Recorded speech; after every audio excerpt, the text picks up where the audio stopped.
对自己的车子动力不满意该怎么办呢？兄弟们，上周学长做了一期发动机动力改装的视频，结果后台的留言跟私信都被刷爆了。那很多朋友都对自己的车子的动力不是非常的满意，想通过改装来提升一下动力。那由于上次那期视频，学长只是简单的讲了一下什么是1阶、2阶、3阶的改装，并没有聊得太深入。那既然大家对发动机动力改装这么感兴趣，那这期学长就跟大家详细的聊一聊动力改装。那在聊发动机的动力改装之前呢，我们要先简单的了解一下发动机的工作原理。我们现在的汽车发动机基本上都是4冲程的活塞往复式发动机，基本的原理非常的简单，就是发动机吸入燃料跟空气，在气缸内把油气混合物点燃产生爆炸，利用爆炸的能量推动活塞来驱动车辆。那如果我们要提升发动机的动力，只要让发动机在单位时间内燃烧掉更多的燃料，产生更强烈的爆炸，这样就可以提升发动机的动力了。但是呢，我们的车子在原厂的状态下，厂家为了满足相关的法律法规，适应更加广泛的市场，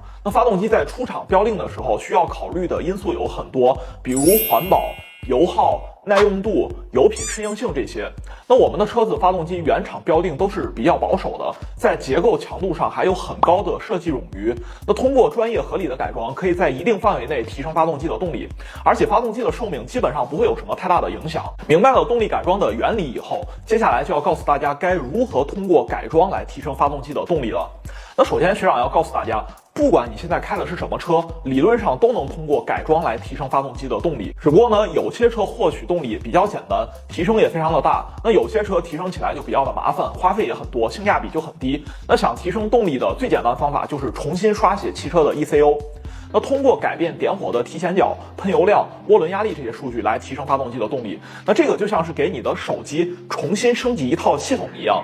那手机还是原来的那个手机，硬件没有发生什么变化，但是呢，重新升级了系统以后，你会明显感觉到新的系统用起来更加的流畅了。那给汽车升级 ECU 就跟这个的原理其实差不多。那现在市面上跑的这些车，上到50宏光，下到牛马轮，全部都是 ECU 控制的发动机工作。只要你的车不是化油器供油的，理论上都能刷 ECU。那刷 ECU 其实在我们的现实生活中是非常非常普遍的，尤其是德系偏性能的车子，很多车都刷过 ECU。那以前很多汽车品牌发动机的硬件其实都是一样的，那只不过呢是通过不同的发动机程序来标定不同的动力。那高功率版本比低功率版本要贵好几万块钱，本质其实就差一个发动机的电脑程序。不过呢，随着改装行业的兴起，主机厂的这种套路其实早都被大家识破了。那为了可以继续通过程序来赚你们的钱，现在很多新车的 ECU 程序都是封闭式的，那后期想刷写的难度就比较大了。如果你开的车子是涡轮增压发动机，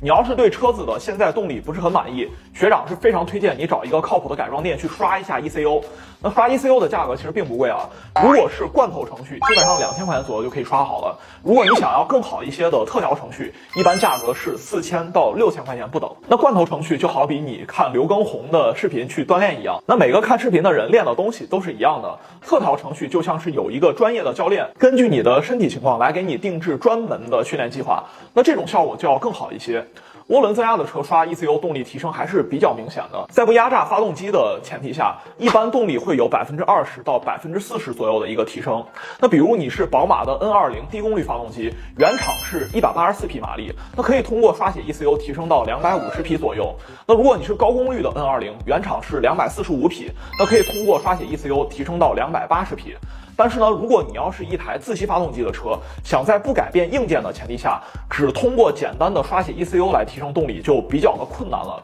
一般只有10%左右的一个提升。那因为自然吸气发动机的瓶颈主要是在进气这一块，那仅靠发动机的负压来被动的进气，很难满足大马力下的空燃比。那简单来说就是你给发动机喷了足够量的油，但是呢，发动机没有办法吸入与之相匹配的空气，所以动力提升就很有限了。如果你是一台自吸车，想要提升马力，最有效的办法就是加装涡轮。但是呢，加涡轮的同时，你还要加装中冷器、泄压阀，还有各种的管路。那这一套下来，连工带料最少也得3万块钱，这个真是没有必要的。那有一些朋友他的车子可能现在也就值个3、5万块钱了，你要改一套涡轮花个3万块钱，真的性价比不是很高。那自吸的车主，如果你觉得车子动力不够用的话，那最好的改装就是换车。那聊到这里，大家一定都很好奇，为什么有的车发动机的改装潜力就非常大，那有的车改装潜力就不怎么大呢？那一台发动机的改装潜力主要看的是缸体的强度跟发动机的散热设计。那键盘车神整天说的那些动不动就上千匹的神机，比如说像4G63呀，还有2GoZ，还有 RB26这些发动机，之所以潜力这么大，很大的一个原因就是这些发动机都是铸铁的缸体加上封闭的水道。那铸铁缸体的极限强度要比全铝合金的缸体强40%左右，再加上封闭式的水道，才让这些发动机有了上千匹的改装潜力。不过，就算是这些神机，如果说要改装到上千匹，原厂的中缸都是扛不住的。你们看到那些上千匹的改装案例，很多发动机的缸体都是拿合金钢材质用 CNC 机床切削出来的。除了这样，还要单独的再重新设计加强筋，来进一步强化发动机的缸体强度。那这本质上其实就相当于是重新造了一台发动机了。所以广大的键盘车神不要整天动不动就把上千匹挂在嘴边，这个真的不是那么容易就能达到的。布加迪还要用一个 8.0 升的 W16 缸发动机，外加4个涡轮才能实现上千匹。大家觉得这些大众的工程师难道还没有你们这些键盘车神懂吗？那除了缸体强度以外呢，另一个影响发动机潜力的就是散热。那光是缸体强度满足是远远不够的，大马力改装后，发动机的发热量也会成几何倍数的增加。如果原厂设计的散热跟不上的话，发动机就没有一个良好的工作环境，轻则爆震、顶气门、顶活塞，严重的话那就是爆缸。所以的话，在改装圈非常流行一句话：萌新研究排气，高手研究涡轮，专家研究散热。关于发动机的改装，今天就跟大家先聊到这里，建议大家配合以前的那期视频一起观看，效果会更好。看到这里的家人们，不要再说下次一定了，好不好？求求了。那这里是穿越速，一档隔壁王奶奶都能看懂的汽车节目，我是金木学长，让我们下期再见，拜拜。